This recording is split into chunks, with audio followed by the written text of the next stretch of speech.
The Wheel of Time, The Eye of the World by Robert Jordan. Chapter 1.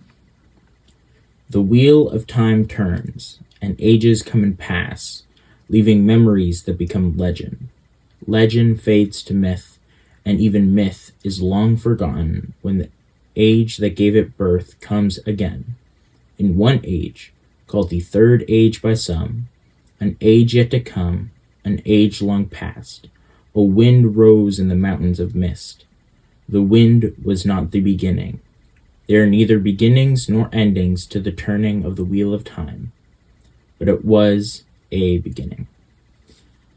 Born below the ever cloud-capped peaks that gave the mountains their name, the wind blew east, out across the sand hills, once the shore of a great ocean before the breaking of the world.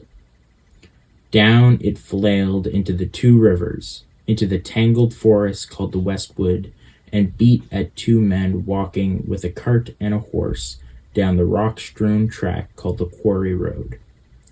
For all that spring should have come a good month since, the wind carried an icy chill as if it would rather bear snow.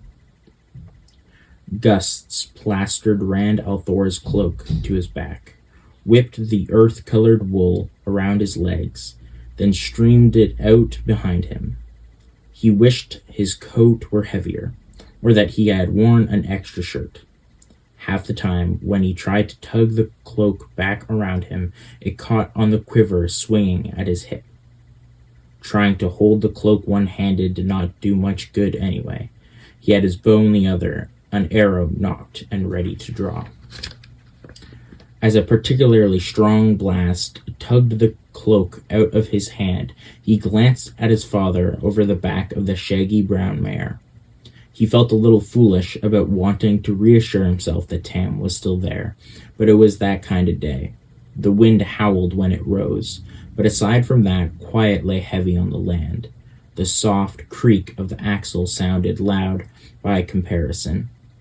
No birds sang in the forest. No squirrels chittered from a branch. Not that he expected them, really, not this spring. Only trees that kept leaf or needle through the winter had any green about them. Snarls of last year's brambles spread brown webs over stone outcrops under the trees. Nettles numbered most among the few weeds. The rest were the sorts with sharp burrs or thorns, or stinkweed, which left a rank smell on the unwary boot that crushed it. Scattered white patches of snow still dotted the ground, where tight clumps of trees kept deep shade. Where sunlight did reach, it held neither strength nor warmth. The pale sun sat above the trees to the east, but its light was crispy, dark, as if mixed with shadow. It was an awkward morning, made for unpleasant thoughts. Without thinking, he touched the nock of the arrow. It was ready to draw to his cheek in one smooth movement, the way Tam had taught him. Winter had been bad enough on the farms, worse than even the oldest folk remembered, but it must have been harsher still in the mountains, if the number of wolves driven down into the two rivers was any guide. Wolves raided the sheep pens and chewed their way into the barns to get the cattle and horses. Bears had been after the sheep too, where a bear had not been seen in years. It was no longer safe to be out after dark. Men were the prey as often as sheep, and the sun did not always have to be down. Tam was taking steady strides on the other side of Bella, using his spear as a walking staff, ignoring the wind that made his brown cloak flap like a banner. Now and again he touched the mare's flank lightly to remind her to keep moving. With his thick chest and broad face, he was a pillar of reality in that morning, like a stone in the middle of a drifting dream. His sun-roughed cheeks might be lined, and his hair have only a sprinkling of black among the gray, but there was a solidness to him, as though a flood could wash around him without uprooting his feet. He stumped down the road, now impassively. Wolves and bears were all very well. His manner said things that any man who kept sheep must be aware of, but they had best not try to stop Tam Althor getting to Emmonsfield. With a guilty start, Rand returned to his watching his side of the road. Tam's matter-of-factness reminded him of his task. He was a head taller than his father, taller than anyone else in the district, and had a little of Tam in him physically, except perhaps for a breadth of shoulder. Gray eyes and the reddest tinge to his hair came from his mother, so Tam said. She had been an outlander, and Rand remembered little of her aside for a smiling face, though he did put flowers to her grave every year at Beltane in the spring, and at Sunday in the summer. 2 small casks of Tam's apple brandy rested in the lurching cart, and 8 larger barrels of apple cider, only slightly hard after winter's curing. Tam delivered the same every year to the Winespring Inn for use during Beltane, and he had declared that it would take more than wolves or a cold wind to stop him this spring. Even so, they had not been to the village for weeks. Not even Tam traveled much these days. But Tam had given his word about the brandy and cider, even if he had waited to make the delivery until the day before festival. Keeping his word was important to Tam. Rand was just glad to get away from the farm, almost as glad as about the coming of Beltane. As Rand watched his side of the road, the feeling grew in him that he was being watched. For a while he tried to shrug it off. Nothing moved or made a sound among the trees, except the wind. But the feeling not only persisted, it grew stronger. The hairs on his arms stirred. His skin prickled as if it itched on the inside. He shifted his bow irritably to rub at his arms, and told himself to stop letting fancies take him. There was nothing in the woods on his side of the road, and Tam would have spoken if there had been anything on the other. He glanced over his shoulder and blinked. Not more than 20 spans back, down the road, a cloaked figure on horseback followed them. Horse and rider alike black, dull, and ungleaming.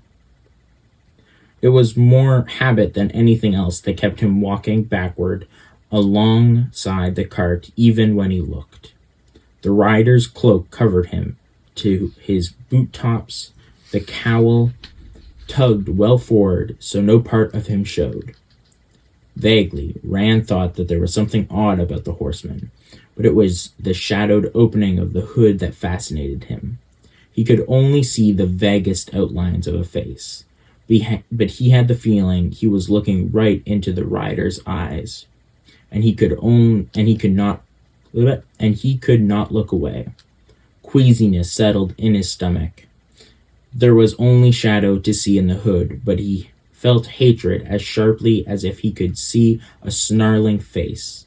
Hatred for everything that lived. Hatred for him most of all, for him above all things.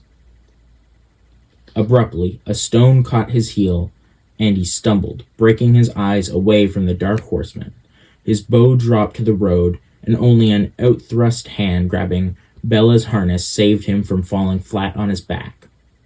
With a startled snort from the mare, Bella twisted her head to see what had caught her. Tam frowned over Bella's back. "Are you all right, lad?" "A rider," Rand said breathlessly, pulling himself upright. "A stranger, following us." "Where?" The older man lifted his broad-bladed spear and peered back warily. "There, down the—" Rand's words trailed off as he turned to point. The road behind was empty. Disbelieving, he stared into the forest on both sides of the road. Bare-branched trees offered no hiding place, but there was not a glimmer of horse or horseman. He met his father's questioning gaze. He was there, a man in a black cloak, on a black horse. "I wouldn't doubt your word, lad, but where is he gone?" "I don't know, but he was there. He snatched up the fallen bow and arrow, hastily checking the fletching before re-knocking, and half drew before letting his bowstring relax. There was nothing to aim at. Tam shook his grizzled head. If you say so, lad. Come on, then. A horse leaves hoofprints, even on this ground. He started toward the rear of the cart, his cloak whipping in the wind. If we find them, we'll know for a fact he was there. If not, well, these are the days to make a man think he's seeing things. Abruptly, Rand realized what had been odd about the horseman. Aside from his being there at all, the wind that beat at Tam and him had not so much as shifted a fold of that black cloak. His mouth was suddenly dry. He must have imagined it. His father was right. This was a morning to prickle a man's imagination. But he did not believe it. Only, how did he tell his father that the man who had apparently vanished into air wore a cloak that wind did not touch? With a worried frown, he peered into the woods around them. It looked different than it ever had before. Almost since he was old enough to walk, he had run loose in the forest, the ponds and streams of Riverwood, beyond the last farms east of Emmons Field, where he had learned to swim. He had explored into the sand hills, which many in the Two Rivers said was bad luck, and once he had even gone to the very foot of the Mountains of Mist, him and his closest friends, Matt Cawthon and Perrin Abra. That was a lot further afield than most people in Emmons Field ever went. To them, a journey to the next village, up to Watch Hill or down to Devon Ride, was a big event. Nowhere in all of that had he found a place that made him afraid. Today, though, the Westwood was not the place he remembered. A man who could disappear so suddenly could reappear just as suddenly. Maybe even right beside them. No, father, there's no need. When Tam stopped in surprise, Rand covered his flush by tugging at the hood of his cloak. You're probably right. No point looking for what isn't there. Not when we can use the time getting on to the village and out of this wind. I could do with a pipe, Tam said slowly, and a mug of ale where it's warm. Abruptly, he gave a broad grin. And I expect you're eager to see Egwene. Rand managed a weak smile. Of all things he might want to think about right then, the mayor's daughter was far down the list. He did not need any more confusion. For the past year, she had been making him increasingly jittery whenever they were together. Worse, she did not even seem to be aware of it. No, he certainly did not want to add Egwene to his thoughts. He was hoping his father had not noticed he was afraid when Tam said, "Remember the flame, lad, and the void." It was an odd thing that Tam had taught him. Concentrate on a single flame and feed all your passions into it. Fear, hate, anger, until your mind became empty, becoming one with the void. Tam said, and you could do anything. Nobody else in Emmons Field talked that way, but Tam won the archery competition at Beltane every year with his flame and his void. Rand thought he might have a chance at placing this year himself if he could manage to hold on to the void. For Tam to bring it up now meant he had noticed, but he had said nothing more about it. Tam clucked Bella into motion once more, and they resumed their journey, the older man striding along as if nothing untoward had happened and nothing untoward could. Rand wished he could imitate him. He tried, forming the emptiness in his mind, but it kept slipping away into images of the black-cloaked horseman. He wanted to believe that Tam was right, that the rider had just been his imagination. But he could remember that feeling of hatred too well. There had been someone, and that someone had meant him harm. He did not stop looking back until the high-peaked thatched roofs of Emmons Field surrounded him. The village lay close onto the westwood, the forest gradually thinning until the last few trees stood actually among the stout frame houses. The land sloped down gently to the east, though not without patches of woods, farms, and hedged-bordered fields and pastures quilted the land beyond the village all the way to Riverwood and its tangle of streams and ponds. The land to the west was just as fertile, and the pastures there lush in most years, but only a handful of farms could be found in the westwood. Even those few dwindled to none miles short of sandhills, not to mention the mountains of mist which rose above the westwood treetops, distant but in plain sight of Emmons Field. Some said the land was too rocky, as if there were not rocks everywhere in the two rivers, and others said it was hard luck land. A few muttered that there was no point getting any closer to the mountains than need be.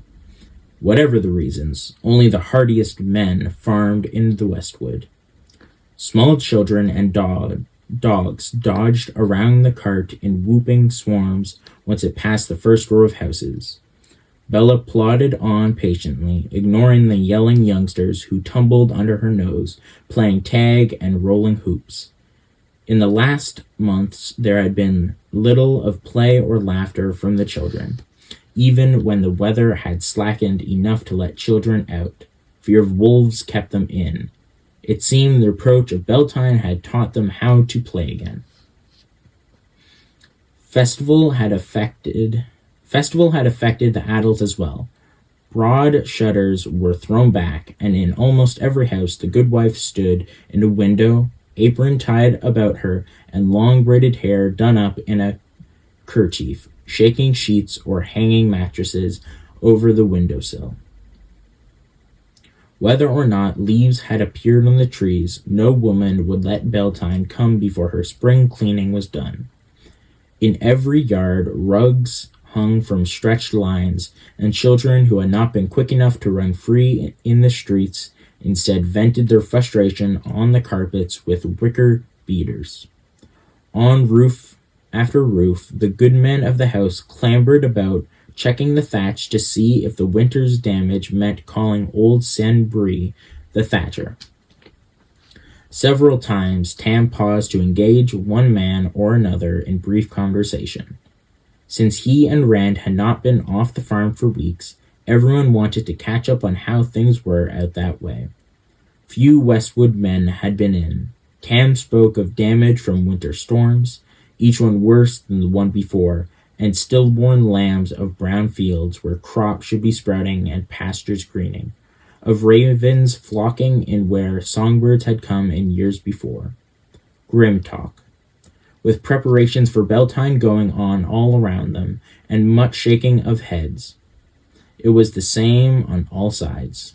Most of the men rolled their shoulders and said, "Well, we'll survive, the light willing." Some grinned and added, "And if the light doesn't will, we'll still survive." That was the way of most Two Rivers people who had to watch the hail beat their crops or the wolves take their lambs and start over. No matter how many years it happened, they did not give up easily. Most of those who did were long since gone. Tam would not have stopped for Whit Conger if the man had not come out onto the street, so they had to halt or let Bello run over him. The Congers and the Coplans, the two families, were so intermarried, no one really knew where one family let off and the other began.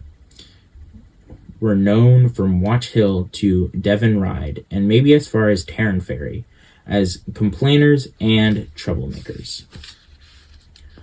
I have to get this to Bran Alverwit, Tam said, nodding to the barrels in the cart. But the scrawny man held his ground with a sour expression on his face. He had been sprawled on his front steps, not up on the roof. though the thatch looked as if it badly needed Master Bree's attention. He never seemed ready to start over, or to finish what he had started the first time. Most of the Coplans and Congers were like that. Those who were not were worse. "What are we going to do about Nynaeve Althor?" Conger demanded. "We can't have a wisdom like that for Emond's Field." Tam sighed heavily. "It's not our place, Wit. The wisdom is women's business." "Well, we'd better do something, Althor. She said we'd have a mild winter and a good harvest. Now you ask her what she hears on the wind, and she just scowls at you and stomps off." "If you asked her the way you usually do, Wit," Tam said patiently, "you're lucky she didn't thump you with that stick she carries. Now, if you don't mind, this brandy. Nynaeve Almera is just too young to be wisdom, Althor. If the women's circle won't do something, then the village council has to." "What business of yours is the wisdom, Wit Conger?" roared a woman's voice. Wit flinched as his wife marched out of the house. Days Conger, twice the size as Wit, a hard-faced woman without an ounce of fat on her. She glared at him with fists on her hips. "You try meddling in women's circles' business and see how you like eating your own cooking, which you won't do in my kitchen, and washing your own clothes and making your own bed, which won't be under my roof." "But Days," Wit whined, "I was just—" "If you'll pardon me, Days," Tam said. "Wit, the light shine on you both." He got Bella moving again, leading her around the scrawny fellow. Days was concentrating on her husband now, but any minute she would realize whom it was Wit had been talking to. That was why they had not accepted any of the invitations to stop for a bite to eat or something hot to drink. When they saw Tam, the goodwives of Emond's Field went on point like hounds spotting a rabbit. There was not a one of them who did not know just the perfect wife for a widower with a good farm, even if it was in Westwood. Rand stepped along just as quickly as Tam, perhaps even more so. He was sometimes cornered when Tam was not around, with no way to escape outside of rudeness. Herded onto a stool by the kitchen fire, he would be fed pastries or honey cakes or meat pies. And always the goodwife's eyes weighed and measured him as neatly as any merchant's scales and tapes, while she told him that what he was eating was not nearly so good as her widowed sister's cooking, or her next to eldest cousin's. Tam was certainly not getting any younger, she would say. It was good that he had loved his wife so. It boded well for the next woman in his life.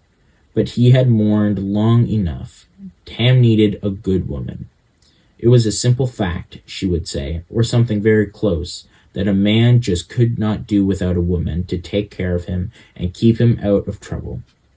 Worst of all were those who paused thoughtfully at about that point, then asked with elaborate casualness exactly how old he was now. Like most Two Rivers folk, Rand had a strong, stubborn streak.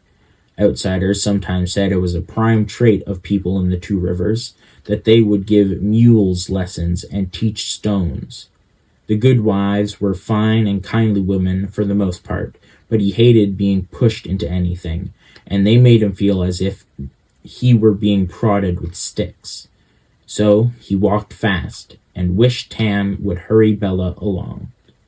Soon the street opened onto the green, a broad expanse in the middle of the village.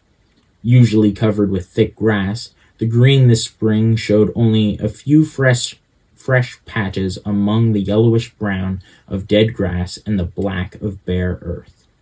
A double handful of geese waddled about, beadily eyeing the ground, but not finding anything worth pecking, and someone had tethered a milk cow to a crop of the sparse growth. Toward the west end of the green, the wine spring itself gushed out of a low stone outcrop in a flow that never failed, a flow strong enough to knock a man down and sweet enough to justify its name a dozen times over. From the spring, the rapidly widening wine spring water ran swiftly off to the east, willows dotting its banks, all the way to Master Than's mill and beyond, until it split into dozens of streams in the swampy depths of Waterwood.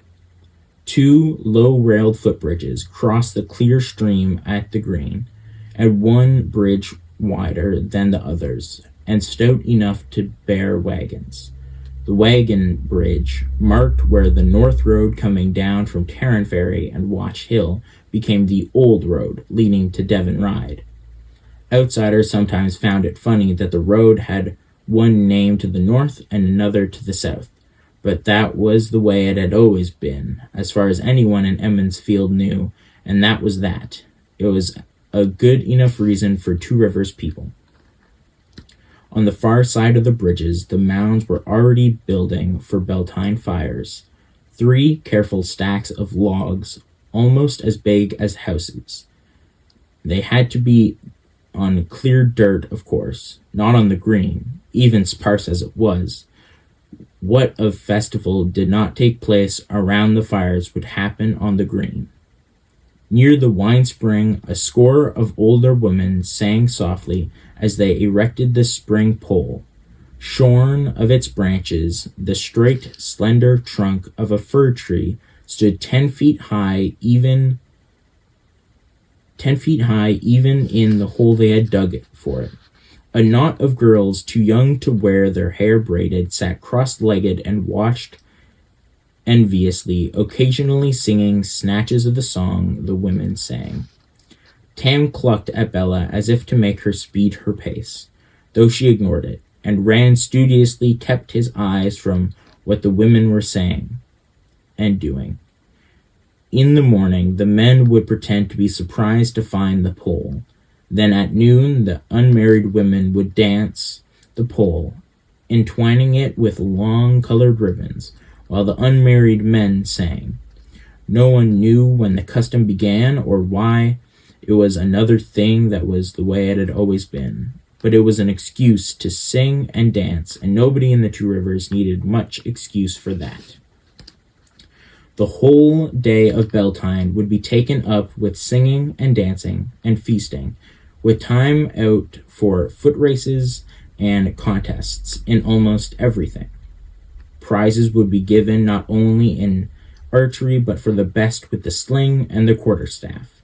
There would be contests at solving riddles and puzzles, at the rope tug and lifting and tossing weights, prizes for the best singer, the best dancer, and the best fiddle player, for the quickest to shear a sheep, even the best at bowls and at darts.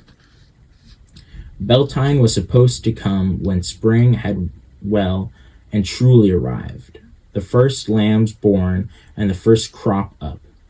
Even with the cold hanging on, though, no one had any idea of putting it off. Everyone could use a little singing and dancing, and to top everything, if the rumors could be believed, a grand display of fireworks was planned for the green. If the first peddler of the year appeared in time, of course. That had been causing considerable talk. It was 10 years since the last such display, and that was still talked about. The Wine Spring Inn stood at the east end of the green, hard beside the wagon bridge. The first floor of the inn was river rock. Through the foundation was of older stone, some said came from the mountains. The whitewashed second story, where Brandolin Alver, the innkeeper and mayor of Emmons Field for the past 20 years, lived in the back with his wife and daughters, jutted out over the lower floor all the way around. Red roof tile, the only such roof in the village, glittered in the weak sunlight, and smoke drifted from 3 of the inn's dozen tall chimneys. At the south end of the inn, away from the stream, stretched the remains of a much larger stone foundation, once part of the inn, or so it was said. A huge oak grew in the middle of it, now, with a bole 30 paces around and spreading branches as thick as a man. In the summer, Bran Alver set tables and benches under those branches, shady with leaves then, where people could enjoy a cup and a cooling breeze while they talked or perhaps set out a board game of stones. Here we are, lad. Tam reached for Bella's harness, but she stopped in front of the inn before his hand touched leather. Knows the way better than I do, he chuckled. As the last creak of the axle faded, Bran Alver appeared from the inn, seeming as always to step too lightly for a man of his girth, nearly double that of anyone else in the village. A smile split his round face, which was topped by a sparse fringe of gray hair. The innkeeper was in his shirt sleeves despite the chill, with a spotless white apron wrapped around him. A silver medallion in the form of a set of balanced scales hung on his chest. The medallion, along with the full-size set of scales used to weigh the coins of the merchants who came down from Bear Lawn for wool or tabac, was the symbol of the mayor's office. Bran only wore it for dealing with merchants and for festivals, feast days, and weddings. He had it on a day early now, but that night was winter night, the night before Beltane, when everyone would visit back and forth almost the whole night long, exchanging small gifts, having a bite to eat and a touch to drink at every house. After the winter, Rand thought, he probably considers winter night excuse enough not to wait until tomorrow. Tam, the mayor shouted as he hurried toward them. The light shone on me. It's good to see you at last. And you, Rand, how are you, my boy? Fine, Master Alver, Rand said. And you, sir. But Bran's attention was already back on Tam. I was almost beginning to think you wouldn't be bringing your brandy this year. You've never waited so late before. I've no liking for leaving the farm these days, Bran, Tam replied, not with the wolves the way they are, and the weather. Bran harped. I could wish somebody wanted to talk about something besides the weather. Everyone complains about it, and folk who should know better expect me to set it right. I've just spent 20 minutes explaining to Mistress Aldonal that I can do nothing about the storks, though what she expected me to do... He shook his head. An ill omen, a scratchy voice announced. No storks nesting on the rooftops at Beltane. Senbree, as gnarled and dark as an old root, marched up to Tam and Bran and leaned on his walking staff, near as tall as he was and just as gnarled. He tried to fix both men at once with a beady eye. There's worse to come, you mark my words. You have become a soothsayer, then, interpreting omens? Tam asked dryly. Or do you listen to the wind like a wisdom? There's certainly enough of it, some originating not far from here. Mock if you will, Sen muttered, but it doesn't warm enough for crops to sprout. Soon more than one root cellar will come empty before there's a harvest. By next winter there may be nothing left alive in the two rivers but wolves and ravens. If it is next winter at all, maybe it will still be this winter. Now, what is that supposed to mean? Bran said sharply. Sen gave him a sour look. I've not much good to say about Nynaeve Almera. You know that. For one thing, she's too young, no matter. The women's circle seems to object to the village council, even talking about their business, though they interfere in ours whenever they want to, which is most of the time, or it seems to. Sen, Tam broke in, is there a point to this? This is the point, Althor. Ask the wisdom when the winter will end and she walks away. Maybe she doesn't want to tell us what she hears on the wind. Maybe what she hears is that the winter won't end. Maybe it's just going to go on being winter until the wheel turns and the age ends. There's your point.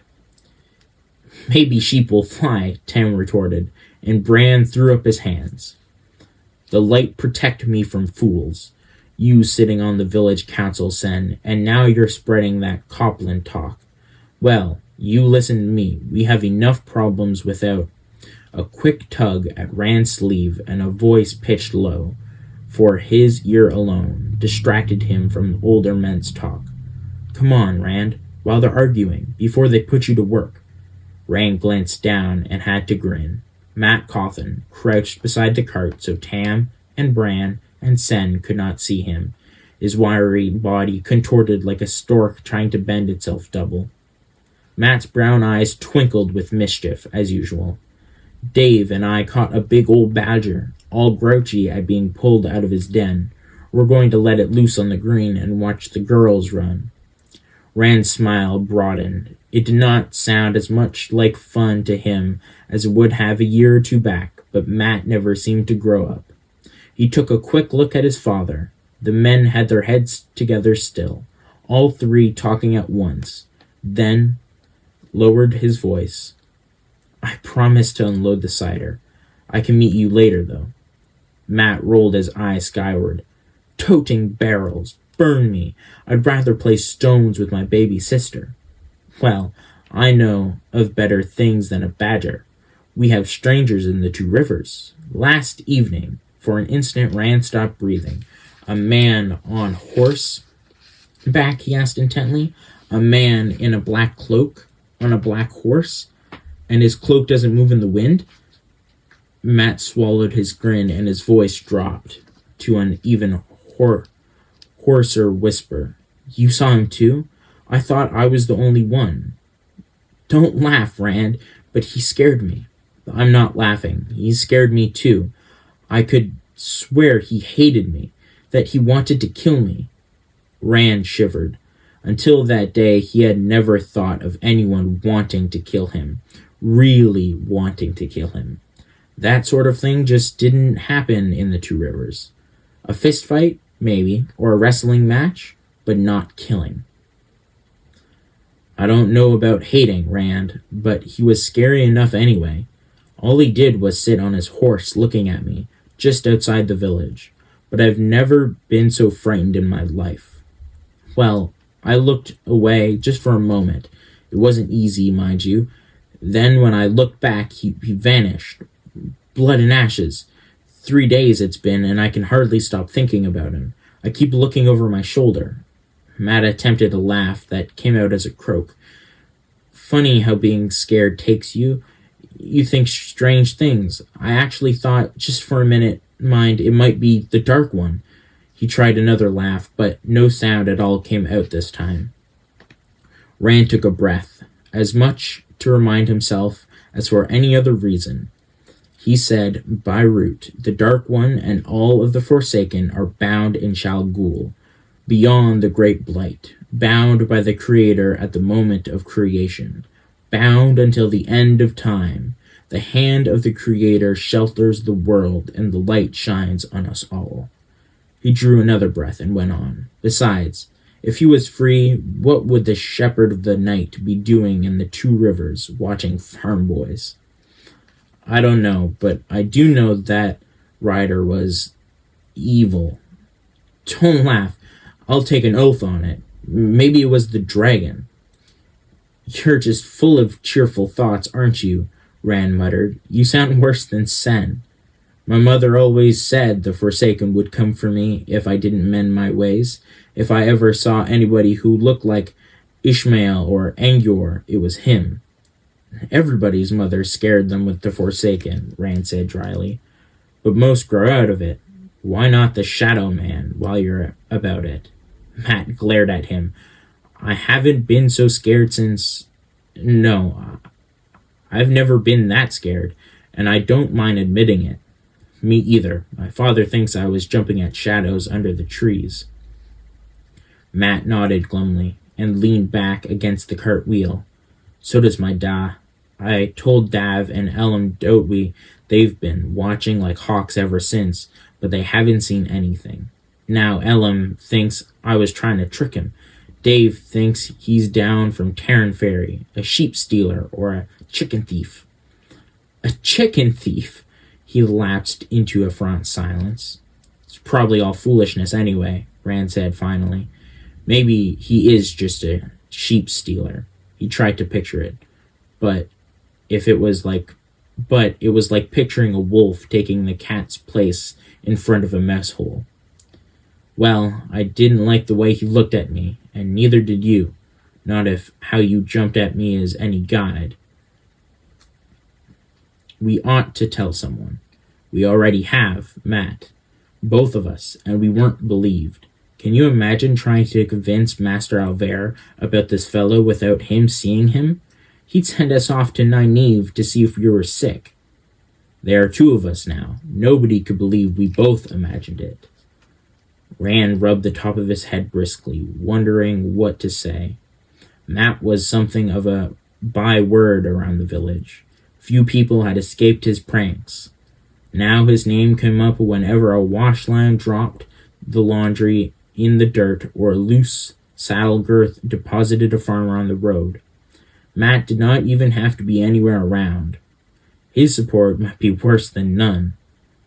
After a moment, Rand said, "Your father would believe you put me up to it, and mine." He looked over the cart to where Tam, Bran, and Sen had been talking, and found himself staring his father in the eyes. The mayor was still lecturing Sen, who took it now in sullen silence. "Good morning, Matrim," Tam said brightly, hefting one of the brandy casks up onto the other side of the cart. "I see you've come to help Rand unload the cider. Good lad." Matt leaped to his feet at the first word and began backing away. "Good morning to you, Master Althor, and to you, Master Alver, Master Bree. May the light shine on you. My dad sent me to—" "No doubt he did," Tam said, "and no doubt, since you are a lad who does his chores right off, you've finished the task already. Well, the quicker you lads get the cider into Master Alver's cellar, the quicker you can see the Gleeman." "Gleeman?" Matt exclaimed, stopping dead in his footsteps. At the same instant that Rand asked, "When will he get here?" Rand could remember only 2 Gleemen coming into the 2 rivers in his whole life, and for one of those he had been young enough to sit on Tam's shoulders to watch. To have one there actually during Beltane with his harp and his flute and his stories and all, Emond's Field would still be talking about this festival 10 years off, even if there were not any fireworks. "Foolishness," Sen grumbled, but fell silent at a look from Bran that had all the weight of the mayor's office in it. Tam leaned against the side of the cart, using the brandy casks as a prop for his arm. "Yes, a Gleeman, and already here, according to Master Alver. He's in a room in the inn right now. Arrived in the dead of night, he did." The innkeeper shook his head in disapproval. "Pounded on the front door till he woke the whole family. If not for the festival, I'd have told him to stable his own horse and sleep in the stall with it. Gleeman or not. Imagine coming in the dark like that." Rand stared wonderingly. No one traveled beyond the village by night. Not these days. Certainly not alone. The thatcher grumbled under his breath again, too low this time for Rand to understand more than a word or two. Madman and unnatural. "He doesn't wear a black cloak, does he?" Matt asked suddenly. Rand's belly shook with his chuckle. "Black? His cloak is like every Gleeman's cloak I've ever seen. More patches than cloak, and even more colors than you can think of." Rand startled himself by laughing out loud, a laugh of pure relief. The menacing black-clad rider as a Gleeman was just as ridiculous notion, but he clapped a hand over his mouth in embarrassment. "You see, Tam," Bran said, "there's been little enough laughter in this village since winter came. Now even the Gleeman's cloak brings a laugh. That alone is worth the expense of bringing him down from Berlon." "Say what you will," Sen spoke up suddenly. "I still say it's a foolish waste of money. And those fireworks you all insisted on sending off for—" So there are fireworks, Matt said, but Sen went right on. They should have been here a month ago with the first peddler of the year, but there hasn't been a peddler, has there? If he doesn't come by tomorrow, what are we going to do with them? Hold another festival just to send them off? That's if he even brings them, of course. Sen, Tam sighed, you've as much trust as a Terran ferryman. Where is he, then? Tell me that, Althor. Why didn't you tell us? Matt demanded in an aggravated voice. The whole village would have had as much fun with the waiting as with the gleeman, or almost anyway. You can see how everybody's been over just a rumor of fireworks. I can see, Bran replied with a sidelong look at the Thatcher, and if I knew for sure how that rumor started, if I thought for an instant that somebody had been complaining about how much things cost where people could hear him when the things are supposed to be secret. Sen cleared his throat. My bones are too old for this wind. If you don't mind, I'll just see if Mistress Alvera won't fix me some mulled wine to take off the chill. Mayor, Althor. He was headed for the inn before he finished, and as the door swung shut behind him, Bran sighed. Sometimes I think Nynaeve is right about... Well, that's not important now. You young fellows think for a minute. Everyone's excited about the fireworks. True, and that's only at a rumor. Think about how they'll be if a peddler doesn't get here in time after all they're anticipating. And with the weather the way it is, who knows when he will come. They'd be 50 times as excited about a gleeman. And feel 50 times as bad if he hadn't come, Rand said slowly. Even Beltane might not do much for people's spirits after that. You have a head on your shoulders when you choose to use it, Bran said. He'll follow you to the village council one day, Tam. Mark my words. He couldn't do much worse right now than someone I could name. None of this is unloading the cart, Tam said briskly, handing the first cask of brandy to the mayor. I want a warm fire, my pipe, and a mug of your good ale. He hoisted the second brandy cask onto his shoulder. I'm sure Rand will thank you for your help, Matrim. Remember, the sooner the cider is in the cellar. As Tam and Bran disappeared into the inn, Rand looked at his friend. You don't have to help me. Dav won't keep that badger long. Oh, why not? Mad said resigningly. Like your dad said, the quicker it's in the cellar. Picking up one of the casks of cider in both arms, he hurried toward the inn in a half-trot. Maybe Egwene is around, watching you. Stare at her as like a Polyax ox will be as good as a badger any day. Rand paused in the act of putting his bow and quiver in the back of the cart. He really had managed to put Egwene out of his mind. That was unusual in itself, but she would likely be around the inn somewhere. There was not much chance he could avoid her. Of course, it had been weeks since he saw her last. Well, Matt called from the front of the inn. I didn't say I would do it by myself. You aren't on the village council yet. With a start, Rand took up a cask and followed. Perhaps she would not be there after all. Oddly, that possibility did not make him feel any better.